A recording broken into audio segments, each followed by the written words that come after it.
ಇಂದಿನ ಶಾಲಾ ಶಿಕ್ಷಣ ಮತ್ತು ಸಾಕ್ಷರತಾ ಸಚಿವರಲ್ಲಿ ಈ ಗ್ರಂಥಾಲಯ ನೌಕರರಿಗೆ ಇರ್ತಕ್ಕಂಥ ಕನಿಷ್ಠ ವೇತನದ ಬಗ್ಗೆ ಇವತ್ತು ಸದನದಲ್ಲಿ ಪ್ರಸ್ತಾಪ ಮಾಡಲಾಯಿತು. ಸನ್ಮಾನ್ಯ ಶಾಲಾ ಶಿಕ್ಷಣ ಮತ್ತು ಸಾಕ್ಷರತಾ ಸಚಿವ ಮಧು ಬಂಗಾರಪ್ಪನವರು ಸೂಕ್ತ ಉತ್ತರ ಕೊಟ್ಟಿದ್ದಾರೆ. ಏನು ಕನಿಷ್ಠ ಬೇಡಿಕೆ ಏನಿತ್ತು ಅಂದರೆ ಕನಿಷ್ಠ ವೇತನ ಕೊಡಬೇಕು ಅನ್ನುವಂಥ ಇತ್ತು. ಅದಕ್ಕೆ ಈಗಾಗಲೇ ಅವರಿಗೆ ನ್ಯಾಯಾಲಯದ ಆದೇಶ ಪ್ರತಿ ಇದ್ದರೆ ಮಾಡ್ತೀನಿ ಅನ್ನೋ ಮಟ್ಟದಲ್ಲಿ ಹೇಳಿದ್ರು. ಹಾಗಾಗಿ ಇವತ್ತು ನ್ಯಾಯಾಲಯದ ಪ್ರತಿಯನ್ನು ಅವ್ರು ಕೊಡ್ತಾಯಿದ್ದೀನಿ. ಮತ್ತು ಅವ್ರಿಗೆ ಹೇಳಿದ್ದೀನಿ, ನಿಮಗೇನಾದರೂ ಸ್ವಲ್ಪ ಲೇಟ್ ಆಗಂಗಿದ್ರೆ ಈಗಾಗಲೇ ನೀವು ಜಿಲ್ಲೆಗಳಲ್ಲಿ ಕಲೆಕ್ಟ್ ಮಾಡಿರ್ತಕ್ಕಂಥ ಸೆಸ್ ಅಮೌಂಟನ್ನು ಉಪಯೋಗಿಸ್ಕೊಂಡು ಅವ್ರಿಗೆ ಆದಷ್ಟು ಬೇಗ ನೀವು ರಿಲೀಸ್ ಮಾಡಿ ಅಂತ ಹೇಳಿದ್ರು. ಹಾಗಾಗಿ ಅವರು ಸಹ ಒಪ್ಪಿಕೊಂಡು ಮತ್ತು ಸಾಮಾನ್ಯ ಸಭಾಪತಿಗಳು ಹೇಳಿದ್ದಾರೆ, ಹೌದು ಅವರಿಗೆ ತುಂಬ ಕಡಿಮೆ ಇದೆ ಸಂಬಳ, ಅವ್ರಿಗೆ ನೀವು ಕೊಡಿ ಅನ್ನುವಂಥ ಮಾತನ್ನು ಸಭಾಪತಿಗಳು ಪೀಠದಿಂದನೂ ಸಹ ಸೂಚನೆ ಮಾಡಿದ್ದಾರೆ ಮಂತ್ರಿಗಳಿಗೆ. ಹಾಗಾಗಿ ಎಲ್ಲೋ ಒಂದು ಕಡೆ ನನಗೊಂದು ವಿಶ್ವಾಸ ಇದೆ.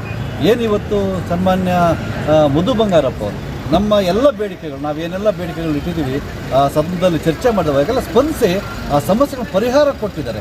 ಹಾಗಾಗಿ ಇದಕ್ಕೂ ಸಹ ಗ್ರಂಥಾಲಯ ನೌಕರಿಗಿರ್ತಕ್ಕಂಥ ಶುಚಿಗಾರರಿಗಿರ್ತಕ್ಕಂಥ ಸಮಸ್ಯೆ ಏನಿದೆ ಆ ಸಮಸ್ಯೆಯನ್ನು ಬಗೆಹರಿಸ್ತಾರೆ.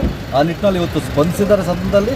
ಆ ಪ್ರಶ್ನೋತ್ತರ ವೇಳೆ ಸ್ಪಂದಿಸೋದ್ರಿಂದ ಒಂದು ಸಿಹಿ ಸುದ್ದಿ ಸಿಗುತ್ತೆ ಅನ್ನುವಂಥ ನಂಬಿಕೆ ನನಗಿದೆ. Thank you.